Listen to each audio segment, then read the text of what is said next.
Olá pessoal do Conexão Escola, essa é a segunda parte do quadro Conectar-te.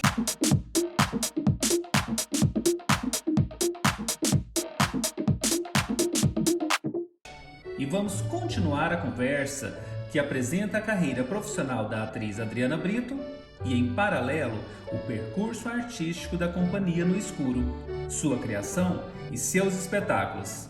Então, Adriana, vamos continuar nossa conversa? A CIA de Teatro no Escuro iniciou na Escola Técnica Federal, a antiga Escola Técnica, hoje o IF, dirigido pelo Sandro de Lima. Era um grupo só de meninos. Então tinha o Lázaro Twin e o Hélio Frois, que até hoje estão na companhia. E tinha também o Michael, Mackenzie Lisita, Pedro Plaza. E aos poucos foram entrando as meninas. Logo depois da direção do Sandro de Lima, quem entrou para a direção da No Escuro foi o Reginaldo Sade. E aí entrou a Marta Guiar, a Vanessa, a Rita Alves, ficou um tempo também na No Escuro, Isabela Nascente, aí eu entrei e depois a Eliana Santos. Hoje somos 6, né? 3 homens e 3 mulheres, né? Hélio, Abílio, Twin, eu, Eliana, Isabela. Eu entrei num período que a Vanessa, ela precisou ficar um tempo afastada e eu entrei para fazer uma oficina do Moacir Chaves, do Rio, que veio e a gente foi costurar um espetáculo chamado Melodia para Ti. E aí a minha função era costurar o espetáculo e repassar para a Vanessa quando ela ficasse boa. E aí eu participei desse processo e costurei as cenas, participei da oficina. E aí, quando a Vanessa voltou, eu passei para ela, eles apresentaram Melodia. Eu lembro que na época o Rodrigo Assis fez a iluminação. Eu me aventurei a fazer a sonoplastia e aí eu fui ficando no grupo, aí não saí mais. A Marta, nesse período, mudou para Brasília e pediu para eu substituí-la no seu Palácio Conta Histórias. E aí realmente eu fiquei definitivamente, não saí mais. O Seu Palácio é um espetáculo itinerante feito no Palácio Conde dos Arcos, na cidade de Goiás, que conta a história dos primeiros governadores de Goiás. Então é um espetáculo muito interessante. Eu, como historiadora, assim, apaixonada no Seu Palácio Conta Histórias. E aí a gente começou a apresentar e eu não saí mais, aí fiquei até hoje. Então esse foi um pouco da história, né, do início da No Escuro e a minha entrada no grupo. Você vê um grupo de teatro que tem 25 anos, né? E nós temos um espetáculo, O Cabra que Matou as Cabras. Ele tem 18 anos, a mesma formação, o mesmo elenco, 18 anos. Então, assim, a gente tem um grupo que para nós é um grupo assim de teatro, de grupo de teatro, que a gente admira muito, que a gente gosta muito, que é o Galpão de Belo Horizonte. E eles são nossos amigos e a gente está sempre em contato com eles e a gente aprendeu muito com eles sobre criação coletiva. E na No Escuro, né, nesse processo de criação coletiva, a Isabela Nascente trouxe o boneco para a companhia, né? Ela fez um curso em Belo Horizonte com o Giramundo, né, com o mestre Álvaro, e aí ela trouxe para o grupo, né, essa construção do boneco e a manipulação do boneco. Então, a nossa primeira montagem, né, foi um Vila Mariotti, meio que em quadros, que a gente apresentava na Oficina Cultural Gepeto, né, que inclusive é a sede da No Escuro, fica na Oficina Cultural Gepeto. E aí a gente começou a trabalhar a manipulação, formas de animação, né? Depois veio o Envelopes, que é a história do carteiro Lopes, né? Então a gente trabalhou aí uma manipulação também de bonecos manipulados, que a gente não aparecia, os manipuladores não apareciam, né? Eles ficavam escondidinhos, mas o boneco aparecia, né? E bonecos de luva, bonecos de mesa, né? E o áudio gravado. Então nós não precisávamos falar o texto, já estava gravado e o boneco aparecia. Eu tive assim a honra de fazer um curso em Belo Horizonte com o Pigmalião, que para nós também é uma referência no boneco. Fizemos intercâmbio com eles no palco giratório em 2015, que a No Escuro circulou com o espetáculo Plural e o Cabra que Matou as Cabras, né? E aí a gente pôde conhecer outros grupos de bonecos, como a Catibrum, que a gente também conheceu em Belo Horizonte, o Pigmalião, né? O Giramundo. Então, assim, para nós, assim, e outros grupos também, inclusive do Sul, né, que nos ajudaram muito, grupos muito conhecidos e que nos ensinaram muito também, né? Paulo Fontes, que também para nós é uma referência, veio para Goiânia para dar uma oficina para a gente, para montagem do Plural, que foi o nosso próximo espetáculo. E no Plural, que nós tivemos aí o cuidado da iluminação do Rodrigo Assis. O Rodrigo, inclusive, publicou um livro contando a trajetória e o processo de montagem e de construção da iluminação desse espetáculo, do Plural, né? Com as miniaturas, um trabalho minucioso e maravilhoso que o Rodrigo fez, né? Com a direção da Isabela Nascente, com a ajuda da Rô Cerqueira, que é do Rio, que é a esposa do Hélio, que também trouxe a ideia do crochê para o espetáculo, para os bonecos, né? E que foi maravilhosa, ela é maravilhosa. E aí nós começamos esse processo em cena, eu, a Eliana Santos e o Abílio Carrascal. E aí nós começamos a trabalhar essa manipulação do boneco de mesa, onde nós contracenávamos com o boneco.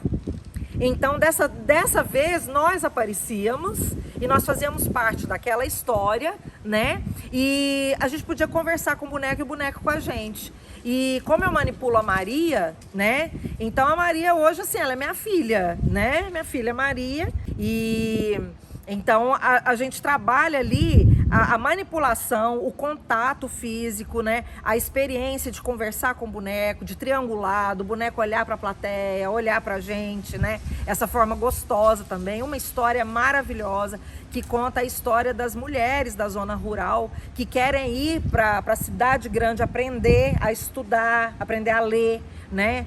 E nesse formato, as histórias são reais. Nós pegamos 3 histórias de 3 mães, né, de componentes do grupo, a mãe do Abílio, a mãe do Twin e da Isabela, e aí nós costuramos a história delas ali, no plural, né? A gente conta a história e elas participam, elas gravaram áudio, então assim, foi muito emocionante a estreia do Plural, que elas puderam estar na plateia, puderam assistir, né? E muito emocionante também na circulação do palco giratório, porque muitas mulheres se identificaram com essa história, encontramos muitas Marias por esse Brasil afora, né? E foi maravilhoso. Então foi uma experiência, para nós, foi grandiosa, grandiosa conhecer tantas mulheres maravilhosas, tantas Marias fortes, maravilhosas, determinadas. E aí, na pandemia, a gente já tinha um projeto, Isabela já tinha um projeto também, né, do Barbas, né, do espetáculo Barbas. Só que como impossibilitou na pandemia de nós apresentarmos, nós montamos, né, uma websérie. Então nós dividimos, nós gravamos o espetáculo, né, e aí a gente pôde fazer em capítulos, né, e pôde apresentar nesse processo aí que nenhum artista pôde apresentar, né, nesse período tão triste aí para nós, né, nesse período da pandemia, mas que pudemos também aí nesse processo estrear esse espetáculo, né? E é claro, a gente insere boneco em todos os espetáculos da No Escuro. No Cabra que Matou as Cabras tem boneco, né? No Pitoresca tem boneco, tem uma índia no tamanho normal, né? Que conta a história também, que é maravilhosa, né? Que a gente tem aí também exemplos maravilhosos. O Duda veio para ajudar na construção desse boneco, que é um boneco de espuma e uma boneca que você olha para ela, você não acredita, sabe assim, é uma boneca, mas não parece boneca, né? E ela está no Pitoresca, e ela conta a história, né, da aldeia, da tribo dela. Em processo, o Marcos Fayad também ajudou muito a gente nesse processo de pesquisa indígena, né, de aldeias. Não vou deixar de falar também de alguns outros espetáculos, como o Gato Negro, que nós usamos boneco também, né? E aí o boneco, nós usávamos ele em alguns pontos do espetáculo. E agora, esse ano, nós transformamos o espetáculo com a direção do Hélio Frois, né, em curta-metragem. E uma das características da No Escuro é isso, né? Além da criação coletiva, é o boneco e a música ao vivo, né? Nós tocamos, nós cantamos, né? E uma coisa também que para nós é muito importante e importante para os grupos de hoje, né? Essa coisa de você poder apresentar na rua, você poder apresentar dentro do teatro, na caixa cênica, né? Em lugares alternativos. Isso possibilita uma circulação maior do espetáculo, né? Sendo assim, a gente pode viajar mais e participar de outros projetos, né? E isso possibilita a gente de estar em outros estados também. A No Escuro, ela teve essa oportunidade de apresentar em todos os estados brasileiros. Então, para nós é uma honra poder assim conhecer nosso Brasil, né? Os estados, as capitais, o interior, né? Fizemos o interior goiano. E foi maravilhoso, maravilhoso. Tem um outro espetáculo da No Escuro também, que foi dirigido pelo coreógrafo Henrique Rodovalho. O espetáculo Preciso Olhar. Então, esse espetáculo para nós foi muito interessante, com esse olhar do Henrique Rodovalho, né? Tão conhecido na Quasa. E aí surgiu essa oportunidade. E foi muito bacana, porque a gente pôde falar de nós mesmos, né? Aquele olhar para dentro, né? E era muito legal falar. A plateia confundia um pouco, assim, é você ou é o personagem que está falando, né? E aí, assim, as coreografias, os instantes também ali. Ele foi um excelente diretor, é um excelente diretor. Foi muito bom trabalhar com o Henrique. Aprendi muito com o Henrique Rodovalho também. Bom, temos aí um trabalho que é o Vila Mariotti, que está no Amazon Prime. Então, quem quiser assistir, tá, gente? É uma minissérie, tá? De bonecos. Então, vocês estão super convidados, tá? A assistir o Vila Mariotti, dirigido pelo Hélio Frois, com a produção da Balaio Produções, que também são nossos grandes amigos, né? Fizemos aí todo gravado no setor Pedro Ludovico, ali em volta da Oficina Cultural Gepeto, tá? Então vale a pena vocês conhecerem esses personagens. Então, Vila Mariotti. E quem quiser seguir a No Escuro, conhecer o repertório da No Escuro, gente, estamos no Instagram, tá? Cia de Teatro No Escuro. Acompanhem, tá? Todos os nossos espetáculos, né? Facebook também tem Cia de Teatro No Escuro, tá? Então, não deixem de nos seguir. Bom, sigam e vejam os espetáculos da No Escuro no YouTube, tá? Então tá No Escuro. Então você pode colocar lá de novo, Cia No Escuro, N-U, tá, gente? Muito obrigada e eu vejo vocês lá. E esse foi o Conectarte de hoje. Até o nosso próximo programa, com muita arte para vocês.